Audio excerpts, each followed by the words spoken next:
تازہ ترین ویڈیوز کے لیے چینل کو سبسکرائب کر کے بیل آئیکن اور آل نوٹیفیکیشن پر کلک کریں تاکہ آپ کو ملے ہر اپڈیٹ سب سے پہلے۔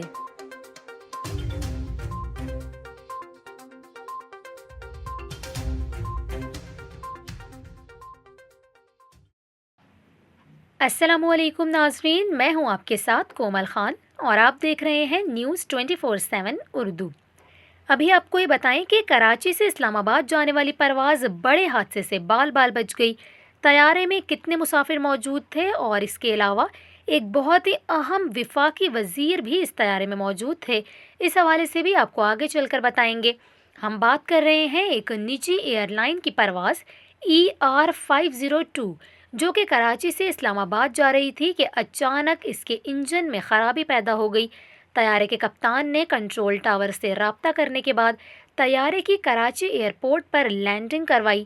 یہاں پر آپ کو یہ بھی بتائیں کہ اس طیارے میں وفاقی وزیر اسد عمر سمیت 120 سے زائد مسافر سوار تھے۔